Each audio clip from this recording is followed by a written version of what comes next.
ఇదే ప్లేస్ లో నిల్చొని ఇదే పార్టీలో ఉన్నానని చెప్పి పార్టీలో మారిన వారిని చూసాం. సో పరిణికా రెడ్డి మారితే ఏం చెప్తారు ప్రజలకి? మీరు నేను చూడండి అండి, మీరు మారినప్పుడు నన్ను అడగండి. నేను ఒకటే చెప్తాను, నేను మారితే అప్పుడు అడగండి. అప్పటి వరకు అయితే నేను కాంగ్రెస్ పార్టీలోనే ఉంటాను, ఉండబోతున్నాను, ఉంటాను కూడా. మీ గెలుపులో ప్రధాన పాత్ర పోషించిన ఒక్కరి పేరు చెప్పంటే ఎవరి పేరు చెప్తారు? ప్రధాన పాత్ర అంటే కుంభం శివకుమార్ రెడ్డి గారు అండి, మా మేనమామ. He is the man behind all this success which I'm seeing today.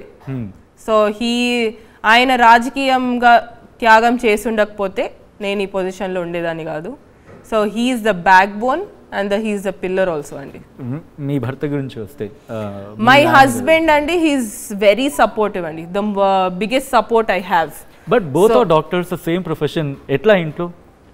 ఆయన సర్జన్ అండి, అందుకనే నేను రేడియాలజీ తీసుకున్నా, లేకపోతే నేను కూడా సర్జరీ తీసుకునేదాన్ని. సో ఆయన surgeon, to complement the professions, I'm radiologist and he's a urologist అండి. సో మీ స్టడీస్ కంటిన్యూ అవుతున్నాయి అంటున్నారు. ఏం చదువుతున్నారు? ఏం చదువుతున్నారు? నేను I'm in final year PG అండి, radiology PG.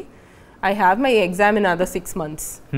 So I'm going to give my exams and then get my degree and again continue the process. So Narayanpet clinic launch చేయడం కానీ లేకపోతే ఓపెన్ చేసే ఏమైనా ప్లాన్స్ ఉన్నాయా? క్లినిక్ యాజ్ ఆఫ్ నౌ ఆ plans ఏం లేవండి. ఉన్న infrastructure development is the plan అండి. హెల్త్ సెక్టర్, ఆ డిస్ట్రిక్ట్ హాస్పిటల్స్ కానివ్వండి, ఏమన్నా కూడా అక్కడ ఉన్న డాక్టర్స్తోని పోంగానే ఫస్ట్ మాట్లాడింది వాళ్ళతోనే. So how to improve our health sector in Narayanpet అనేది దృష్టిలో పెట్టుకున్నాను. So that is how we going to work on it first అండి. ప్రసాద్, మేము ఆచరణ కాని హామీలతో కాంగ్రెస్ పార్టీ అధికారంలోకి వచ్చింది, ప్రజల్ని మభ్యపెడుతుందని ఇప్పటికీ కూడా ప్రతిపక్షాలు ఆరోపిస్తున్నాయి. సో దాన్ని మీరు ఏ విధంగా చూస్తారు? ఇప్పుడు అండి ప్రతిపక్షాలు ఉన్నారే విమర్శించడానికి, కాబట్టి will take it that way. కానీ మేము ఒకవేళ ఒక పని చెప్పామంటే తప్పకుండా చేస్తామండి. కాంగ్రెస్ పార్టీ ఎప్పుడైనా కూడా అంతే అండి. ఇప్పుడు వరకు నేను ఒకటి చెప్తానండి, వాళ్ళు డబుల్ బెడ్రూమ్లు ఇస్తా అని చెప్పారు, 10 years అయిందండి. మా కాన్స్టిట్యున్సీలో అయితే డబుల్ బెడ్రూమ్లు లేవండి. వాళ్ళు అడిగేది, ఇప్పుడు వెళ్ళి నేను కాన్స్టిట్యున్సీలో నించినప్పుడు మాకు ఒక ఇల్లు లేదమ్మా, ఒక్క ఇల్లు లేదు 10 సంవత్సరాలు, ఇందిరమ్మ ఇల్లులే ఉన్నాయి, అప్పుడు శాంక్షన్ చేయించుకునే అన్నీ కూడా శాంక్షన్ అయినాయి అని చెప్పారండి. సో వాళ్ళకి ఆ నమ్మకం ఉండే మమ్మల్ని ఈరోజు గెలిపించడం జరిగింది. కాంగ్రెస్ పార్టీ వచ్చిందంటే తప్పకుండా పనిచేస్తుందని వాళ్ళకి నమ్మకం ఉంది కాబట్టి గెలిపించడం జరిగింది. తప్పకుండా ఆ నమ్మకాన్ని కూడా మేము నిలబెట్టుకుంటామండి. అంటే ఇప్పటివరకు రైతు బంధు అన్నారు, ఇప్పటివరకు ప్రతి ఒక్కరి ఖాతాల్లో కూడా ఇంకా డబ్బులు పడలేదు అంటే ఇంకా అవన్నీ ఉన్నాయండి. ఇప్పుడు కొత్త గవర్నమెంట్ వచ్చినప్పుడు మీకు ఆబ్వియస్లీ క్రైసిస్ ఏవైతే ఉన్నాయో అవన్నీ ఫస్ట్ వస్తాయండి. ఇప్పుడు క్రైసిస్ అనేటివి, క్రైసిస్ మేనేజ్మెంట్ చేసుకుంటూ వెళ్తున్నాం. ఇప్పుడు కూడా మీరు ఇఫ్ యూ అబ్జర్వ్, ఇంత స్పీడ్గా పనిచేస్తున్నా కూడా ఎక్కడో వీఆర్ ఫాలోయింగ్ షార్ట్ సమ్వేర్. ఆ స్పీడ్ని కూడా ఇంకా దీనికంటే స్పీడ్గా we can't anybody, a human being కూడా చేయలేరండి. మా ముఖ్యమంత్రి గారు కూడా he's working continuously 18 hours he's working అంటే it is not a joke అండి. సో కంటిన్యూస్గా మీటింగ్స్ జరుగుతున్నాయి, కంటిన్యూస్గా ప్రాసెస్ అనేది, ప్రోగ్రెస్ ఎక్కడి వరకు వచ్చింది, దాన్ని ఎట్లా ఇది చేయాలనేది దీంట్లో ఉన్నాము. సో తప్పకుండా ఇప్పుడు మీరు యాజ్ హూఎవర్ ఇక్కడ ఉన్న వాళ్ళందరూ కూడా ఎడ్యుకేటెడ్ అందరికీ కూడా తెలుస్తుంది. ఎందుకంటే ఇప్పుడు 10 years ఒక గవర్నమెంట్ ఉన్నప్పుడు వాళ్ళు సెటిల్ ఇన్ అయిపోతారు. సెటిల్ ఇన్ అయిపోయిన తర్వాత కొత్త గవర్నమెంట్ వచ్చి టేక్ ఓవర్ చేయాలంటే వాళ్ళకి ఏంటంటే 10 yearsలో ఏమైందో చూసుకోవాలండి. అది చూసుకున్నాకనే we can go forward with anything what we have to do కదండి. సో అవన్నీ కూడా తప్పకుండా చేసుకుంటూ ముందుకెళ్తామండి. ఎక్కడ కూడా మేము ఇచ్చిన హామీలన్నీ కూడా నెరవేర్చుకుంటేనే ముందుకెళ్తామనేది నేను ఇప్పుడు కూడా చెప్తానండి. అంటే గత ప్రభుత్వం మొత్తం అప్పుల పాలు చేసింది, మొత్తం ఏమి సర్కార్ దగ్గర డబ్బు లేదని పదే మీ ముఖ్యమంత్రి, మీ మంత్రులు కూడా అసెంబ్లీలో చెప్పారు. అవునండి. సో ఈ పథకాలు అమలు చేయాలంటే మళ్ళీ కొత్త అప్పు చేయాల్సిందేగా. అవునండి. ఇప్పుడు అదే అంటున్నానండి, ఫైనాన్షియల్ ఇప్పుడు ముఖ్యమంత్రి గారు మొన్న కూడా అన్నారు, కొత్త విషయాలు నాకు ఇప్పుడు తెలుస్తున్నాయి, ఇన్ని డేస్ ఆఫ్ చార్జ్ తీసుకున్నాక కూడా తెలుస్తున్నాయి అని అంటున్నారు. అలా తీసుకుని అట్లా తెలియాల్సినవి ఇంకా చాలా ఉన్నాయండి, ఎన్ని ఉన్నాయో తెలియదు మాకు. సో ఏంటంటే అప్పులు అనేది ఇట్ ఈస్ పార్ట్. ఇప్పుడు ఏ గవర్నమెంట్ ఫార్మేషన్ అప్పుడు కూడా, ఇప్పుడు మన తెలంగాణ ఏదైతే ఫామ్ అయిందో అప్పటి నుంచి కూడా అప్పులు తీసుకొని చేసుకునే అన్నీ నడుస్తుంటాయి. ఆబ్వియస్లీ ఏ గవర్నమెంట్ వచ్చినా అప్పులు అనేటివి ఉంటాయి, తప్పదు. కానీ వాళ్ళు చేసిన అప్పులు ఎంత ఉన్నాయంటే మాకు వీ కెనాట్ గెట్ బ్యాక్. ఇప్పుడు ఇంకా అప్పులు చేయాలంటే ఎవరైనా నమ్మాలి కదండి మమ్మల్ని. So that is also point to think. So తప్పకుండా ఇవన్నీ కూడా ఐఎమ్ షూర్ మీరు రేవంత్ రెడ్డి గారిని ముఖ్యమంత్రి చేశారంటే జనాలందరూ కూడా తప్పకుండా ఆయన మీద నమ్మకంతోనే చేశారు కాబట్టి he will make sure everything is placed properly అండి. రైట్. డిసెంబర్ 9 నాడు రైతుల ఖాతాలో వేస్తున్న రైతు బంధు ఇంతవరకు పూర్తిగా వేయలేదు. 6 గ్యారెంటీల అమలు సాధ్యమవుతుందా? నెక్స్ట్ మీరు చేస్తాను చాలా అభివృద్ధి పనులు చేస్తామని చెప్తున్నారు. ఇవన్నీ సాధ్యమైన డబ్బులు సరిపోతాయి అంటారా? అండ్ ఇప్పుడు అందుకనే అండి 100 రోజులు అని చెప్పాం. 100 రోజులలో 6 గ్యారెంటీలు కూడా అమలు చేస్తామని చెప్పాం.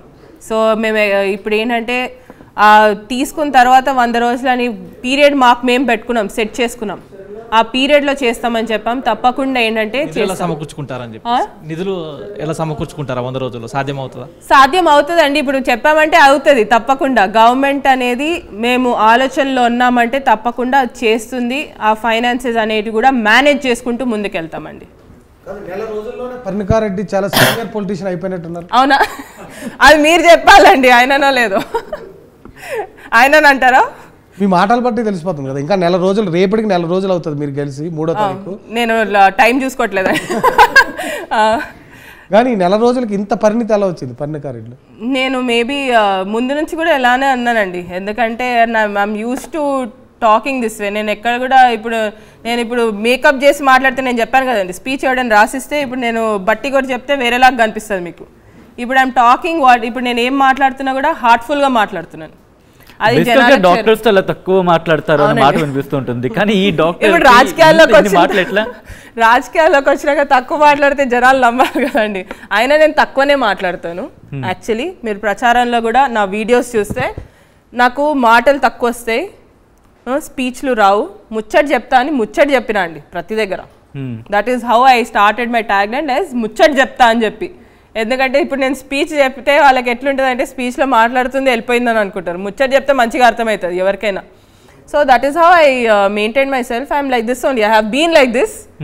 మీకు ఏంటంటే ఇప్పుడు మీరు చూస్తున్నారు, అట్లా మీకు అలా అనిపిస్తుండొచ్చు. మేబీ హెరిడిటీ వస్తుందేమో అండి, తెలియదు. పుట్టింది నారాయణపేట్, కానీ పెరిగిందంతా అంటే మీ చదువు అంతా హైదరాబాద్లోనే. హైదరాబాద్లో పెరగడం మీకు బాగా కలిసి వచ్చింది అనుకోవాలా? నేను కరెక్టివ్, నేను పుట్టింది కూడా హైదరాబాద్లో అండి. ఓకే. సో హైదరాబాద్లోనే పుట్టాను, హైదరాబాద్లో పెరిగాను. కానీ నారాయణపేటకి ఎక్కువ వెళ్ళేదాన్ని. సో వెళ్తూ వచ్చేదాన్ని, ఎందుకంటే పండగలు అని చెప్పి అవని చెప్పి సో వెళ్తూ వచ్చేదాన్ని. So it's not new to me. ఎలా ఉంటుంది పండుగ టైంలో? ఎందుకంటే ఫ్యామిలీ అంతా కలుస్తారు, పార్టీస్ని పక్కన పెడితే ఫ్యామిలీ కలిసినప్పుడు ఎలా ఉంటుంది డిస్కషన్స్ అవి? ఇప్పుడు సంక్రాంతి అయితే హైదరాబాద్లో చేసుకునే వాళ్ళం అండి. అందరు మొత్తం ఫ్యామిలీ అంతా వచ్చేది. మాది ఏంటంటే కొంచెం పెద్ద కుటుంబం కాబట్టి ఫాదర్ వాళ్ళు 2 బ్రదర్స్, మా ఫాదర్, మా పెద్దనాన్న, తర్వాత మాకు 5 అత్తలు. సో దాంట్లో ఎవ్రీబడి వాళ్ళ పిల్లలు అందరు వచ్చేవాళ్ళు, స్పౌజెస్ అండ్ ఆల్ అందరు వచ్చి సంక్రాంతి ఇక్కడే ఇంట్లో చేసుకునే వాళ్ళం. దివాళీ, దసరా వచ్చినప్పుడు ఊరికి వెళ్ళేవాళ్ళం, మెయిన్ ఫెస్టివల్స్ కాబట్టి. నాకు గుర్తున్నంత వరకు దివాళీ అంటే ఇట్ ఈస్ అ సెలబ్రేషన్ అనమాట. అప్పట్లో పటాకులు ఎక్కువ కాల్చేవాళ్ళు కదండి. ఇప్పుడు అంటే కొంచెం పొల్యూషన్ వచ్చింది, ఇప్పుడు మేము కూడా కాలుస్తలేము. సో అప్పట్లో ఏంటంటే పటాకులు అన్నీ ఇట్లా మై ఫాదర్, మా నాన్నగారు ఏం చేసేవారు, అన్ని ఇట్లా పట్టుకొని అందరికి పోయి పంచేవాళ్ళు పటాకులు. ఈడ అన్ని తీసుకొని వెళ్ళి ఒక కార్ అంతా తీసుకొని వెళ్ళి అక్కడ అందరికి పంచేవారు. ఆ ఇంటికి వచ్చి అందరు సెలబ్రేట్ చేసుకునేవారు, జనాలతో సెలబ్రేట్ చేసుకునేవాళ్ళం. So that is how.